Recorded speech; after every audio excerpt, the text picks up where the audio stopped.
name is Sarah Oldacre. I'm Kaylee's aunt, and I'm a registered nurse that works at Presbyterian in a community hospital in Whittier.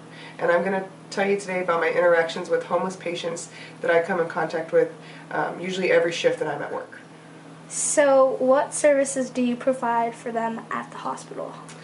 Most of the time our homeless population comes into the ED. Either they're withdrawing from some kind of drug or alcohol, or they have some kind of acute medical problem, let's say something like pancreatitis, appendicitis, they need to have surgery. After that they'll come to our hospital where we get them medically clear, and then we try to provide social services for them, such as housing.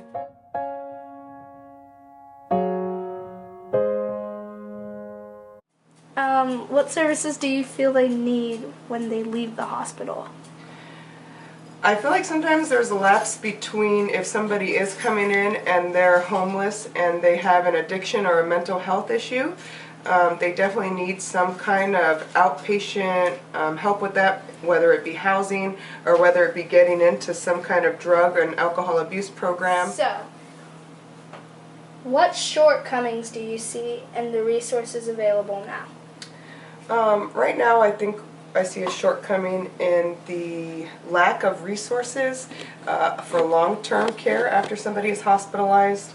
And I think the best way to characterize this is that we have patients that we call frequent flyers in a sense, and they're patients that just continually come in with the same acute problem, which is most likely the homelessness. You know, they like the hot meals, they want a roof over their head, they like having a bed to sleep in, warm blankets, and we don't see enough of the long-term care after. We fix their acute issue that's going on right then, but then we don't have enough resources for them long-term after they leave the hospital.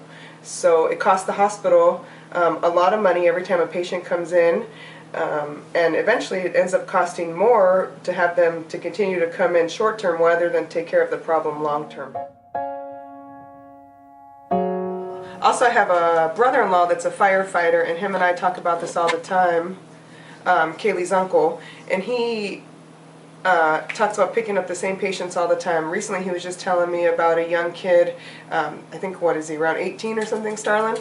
And he picks him up for being extremely intoxicated a couple times a month. And they find this kid just laid out somewhere in the middle of Los Angeles County, and I think he's like the prime example of a patient that could, because then they bring him to the hospital, and of course all the nurses and everybody in the ED knows him, and he would be a patient that would benefit from some long-term drug and alcohol counseling and a program that would help him eventually get into recovery. All right, I'm Starlin Oldacre, Kaylee's uncle. I've had some contact with ex-homeless people over the years. So where did you come in contact with them?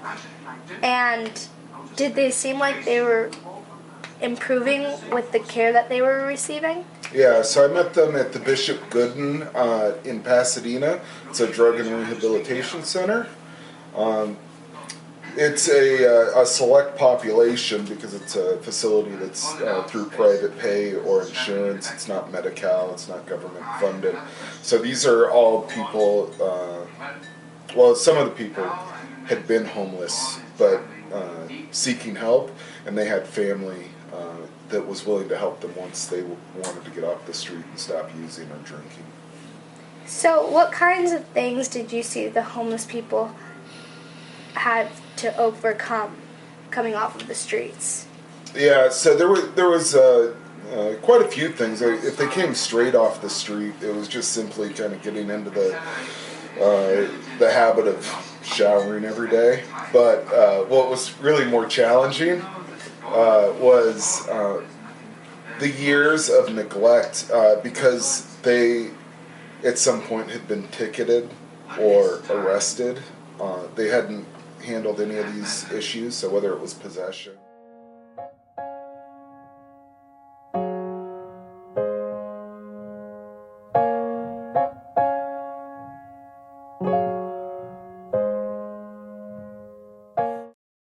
So my name is Joanna Gonzalez, and I work at a dialysis center in downtown LA. So what encounters do you have with homeless people? So at our center, we treat patients who are in the end-stage renal disease that have kidney issues, and they come to our center because they need to get dialyzed. And so we have, because I work in downtown LA, I have a lot of homeless patients. So what we provide for them is services of dialysis. Homelessness is neither a disease nor a crime, but a very serious problem. Who are we as human beings if we ignore the suffering of others? The intent here is to end homelessness. Everyone should have a home.